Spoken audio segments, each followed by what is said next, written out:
HAACAALUU HUNDEESSAA Oromoo Gerraarsaa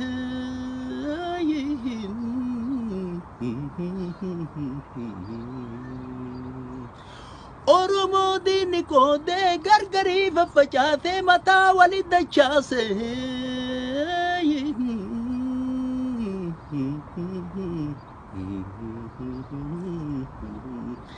ilmaan Oromoo hunda keessa falaan kakaasee qabsoo irra bobbaasee qabsoo ilmaan Oromoo fuulduratti furgaasee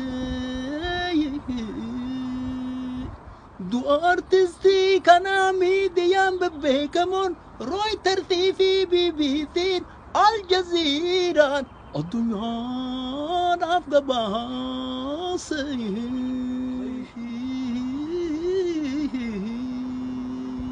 Uummanni addunyaadhaa gaafii itti kakaatee warra kalee noobilii maqaa nagee jedhuun nama nagaa booressu dogoggora badhaase.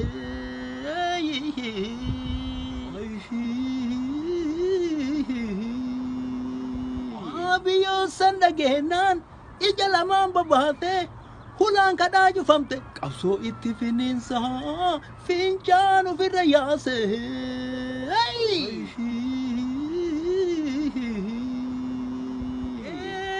Ramsa kee ajjeese leenca aggee shaan qabe keerroo fincila kaate garuu dhaabuu dadhabe uummata karaa nagaa sobee biyya dachaase hidha guuruu jalqabe.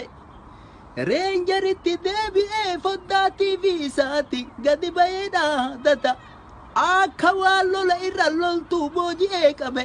Mee maal irratti dhaadata namni kararraa dabe namni hamilee cabe. Yaa abiyyoot kaatayee jiruutee sodaachisi ennuudhaan sodaachisuuf uffatte reenjeri.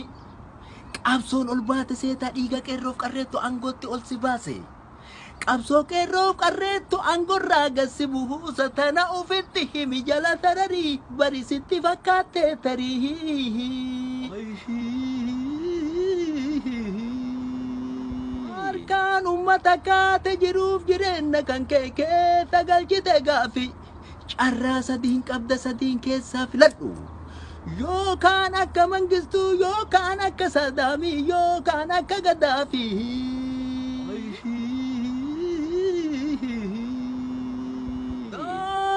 Master pilaanii ibiddi gichi ka'e Oromiyaa wal gahe fincila diddaa gabrummaa qeerroof qarreen ol ka'e ilmaan Oromoo hundi keessaaf alaa wal ta'e qabsoo irra bobba'e wayyaanee lafaan dha'e ibiddi amboo ka'es taphatti dhaamuun ta'u hanga gaafiin Oromoo hundisaa galma gayu hanga Jawaar Muhammad hanga Baqqalaa Garbaa hanga Hamzaa Booranaa hanga Abdii Raggaasaa hanga Dajanee Xahaafa hanga ilmaan Oromoo hundisaa hidhaa ba'u hanga sirra naftanyaa buqqisee lafaan dhahu. Nafti jechuun qawweedha naftanyaa jechuun nama naftanyaan sanyiin qabu hujii isaan madaalama abbaa irree jedhama.